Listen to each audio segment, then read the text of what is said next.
شمع علم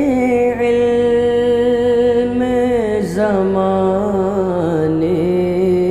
میں جلاتے جاؤ، شمع علم زمانے۔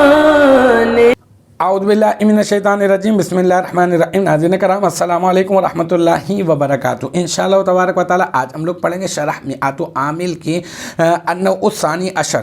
اب تک اس سلسلے میں ہم لوگ تقریباً 23 ویڈیوز بنا چکے ہیں۔ انشاءاللہ تبارک و تعالی یہ ہوگا ہمارا پارٹ نمبر 24۔ آج کی جو ہماری عبارت ہے وہ پہلے والا جو جملہ ابھی میں نے مثال کے طور پہ جہاں پہ جو ہے وہ اس کو مخصوص بالمدحہ کو جہاں پہ حذف کرنے کی جو مثال میں نے آپ کو دی تھی نا، اس مثال کی ہی جو ہے نا وضاحت کے لیے جملہ ہے کہ کس چیز کو حذف کیا گیا ہے اور اصل کیا ہے اس کی نا، تو وہی والا جملہ ہے۔ اصل میں دیکھا جائے تو ای نعم العبد ایوب، ٹھیک ہے نا، ایوبو ہے نا، ایوبو کر دیں، ہاں ایوبو کر دیں، ہاں صحیح ہے۔ تو ای نعم العبد ایوبا ایسا کر دیں آپ۔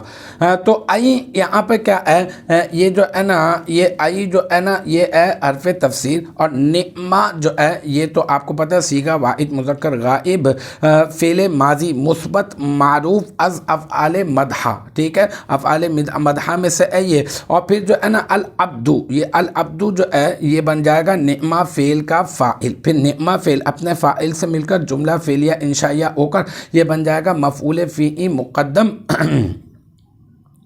مفعول فیہ مقدم نہیں خبر مقدم، مفعول فیہ مقدم نہیں خبر مقدم۔ اور پھر ایوبا، یہ جو لکھا ہوا یہاں پر پہلے والے جملے میں حذف کر دیا گیا، تو بس یہاں پر لکھ کر سامنے دکھا دیا۔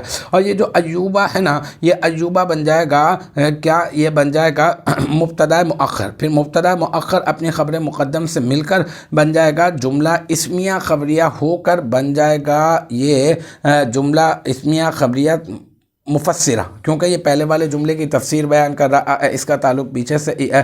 تو بس یہاں پر اتنا ہی ہے۔ الحمدللہ ہمارا پارٹ نمبر 24 بھی اپنے اختتام کو پہنچا۔ مجھے امید ہے کہ یہاں تک کی جو بات ہے وہ آپ کی سمجھ میں آ گئی ہوگی۔ انشاءاللہ تبارک و تعالی نیکسٹ ٹائم اگلی ویڈیو اگلی کلاس کے ساتھ ملاقات ہوگی۔ جب تک آپ اپنا بہت خیال رکھیے گا۔ وآخر دعوانا ان الحمد